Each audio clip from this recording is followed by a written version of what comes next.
মিছিল এবং এই বিক্ষোভ মিছিলের কারণটাও আপনারা সকলেই অলরেডি অবগত আছেন। যে হলো গিয়ে গত বুধবারে হলো গিয়ে আমাদের একজন ব্যবসায়ী সাধারণ একজন ভাইকে চাঁদা নেওয়ার জন্য হলো গিয়ে তাকে হলো গিয়ে খুন করা হয় এবং নৃশংসভাবে। সেই হলো গিয়ে যদি আমরা বলি যে আইএমএ জাহেলিয়াতের যুগে যেভাবে মানুষকে পাথর মেরে নিক্ষেপ করে যেরকম হত্যা করা হতো, ঠিক তার একই প্রতিফলন আমরা দেখতে পেয়েছি গত বুধবারে আমাদের ঢাকা মিটফোর্ডের সামনে।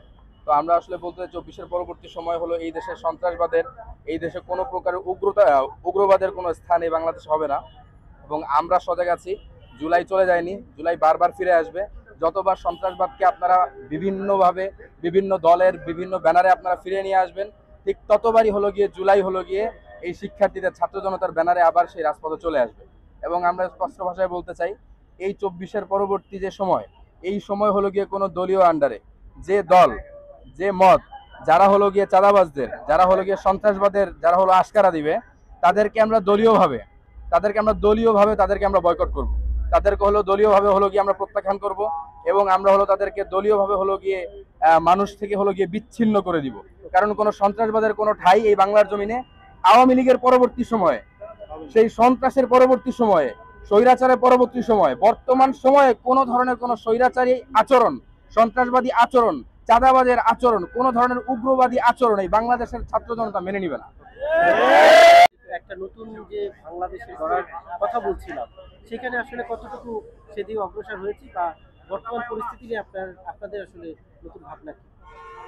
আসলে দীর্ঘ 1 বছরে আমরা মানে পর্যালোচনা যদি করা যায়, দেখা যায় যে এই কয় মাসে যে পরিমাণ ধর্ষণ এবং যে পরিমাণ জনসম্মুখে আপনাদের মানে লোকজন মারামারি করা, তারপর খুন হওয়া, এগুলা সম্পূর্ণ আমি মনে করি ইন্টারিম এবং আমাদের গভর্নমেন্টের এটা ফল্ট। কারণ যদি ইন্টারিম যদি সরকার যদি কঠোরভাবে পদক্ষেপ নিত, মনে করা যায় যে না, অনেক ভালোভাবে দেশটা চালা যেত। কিন্তু ইন্টারিম এখানে জনসম্মুখে কোনো কিছু করতে রাজি না। তারা ঠিক মতো নিজেদের দায়িত্ব পালন করতেছে না। আমরা যদি গত 2 দিনের কাহিনী দেখি বা ঘটনা দেখি, যে সোহাগ হত্যা, যে আপনার সোহাগের যে হত্যা হইলো গণসম্মুখে, এটা পুরো দুপুরবেলা আর কি, দিনে দুপুরবেলা। সেখানে প্রশাসন কি করছিল? প্রশাসনের লোক কি ছিল না ওখানে? এটার মানে জবাব দেওয়া উচিত। কারণ তারা যদি চুপ না থাকতো, তারা যদি এখানে যদি প্রশাসন থাকতো, অবশ্যই এটা সম্ভব ছিল না।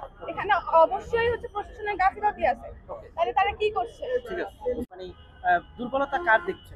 আমি অবশ্যই এটা প্রশাসনের দায়িত্ব বলবো যে প্রশাসনের ভুল এখানে। কারণ তারা যথাযথভাবে বিচার ব্যবস্থাকে ঠিক করতেছে না, যার জন্য একের পর এক মানুষ অন্যায় করার সাহস পাচ্ছে। তারা যদি সঠিকভাবে বিচার করতো, তাহলে এই সাহসটা কেউ পাইতো না। দেখা যাচ্ছে ধর্ষণের মামলা যেগুলো হয়েছে, বিভিন্ন সময় বিভিন্ন জনকে হত্যা করছে বিনা অন্যায়। তো এগুলো যদি প্রকাশ্যে জনগণের সামনে বিচার ব্যবস্থাগুলো কার্যক্রম করা হতো, তাহলে আর পরবর্তীতে কোনো অন্যায়কারী সাহস করতো না যে এইভাবে অন্যায় করা।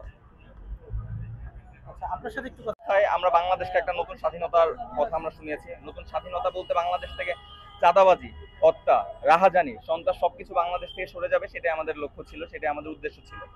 কিন্তু আমরা দেখলাম বৃহৎ রাজনৈতিক দলগুলো আমাদেরকে ভর্ৎসনা করলো। বৃহৎ রাজনৈতিক দলগুলো শিক্ষার্থীদেরকে ঘরে ফিরে যেতে বললো। ঘরে ফিরে যেতে বলে ওনারা বিভিন্ন জায়গায় দখলদারিত্ব চালালো, বিভিন্ন চাঁদাবাজির কালচার আবার শুরু হলো। এবং এই জায়গাটাকে আস্তে আস্তে পেট্রোনাইজ করতে করতে সর্বশেষ যে ঘটনাটা মিটফোর্ডে ঘটলো, মিটফোর্ডে আপনারা দেখলেন কি প্রকাশ্য দিবালোকে পুরো 2006 সালের মতো যেইভাবে 28 অক্টোবরে ছাত্রলীগের হায়না বাহিনী একদম উঠে পড়েছিল, ঠিক সেম ভাবেই আমাদের উপর একদম মনে করেন যে জনগণের উপর একটা প্রকাশ্য দিবালোকে পাথর দিয়ে মাথা তেতলে দেওয়া হলো একটা মানুষের, এবং এটা দিব্য লোকে সবাই দেখতে পারলো।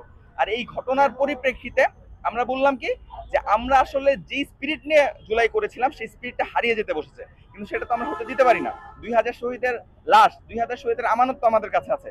সেই জন্য আমরা আবার রাস্তায় এনেছি সন্ত্রাসের বিরুদ্ধে, কোন রাজনৈতিক দলের বিরুদ্ধে না। রাজনৈতিক দল যদি সন্ত্রাসকে পেট্রোনাইজ করে, আমরা সেই রাজনৈতিক দলের এই কর্মকাণ্ডের বিরুদ্ধে থাকবো।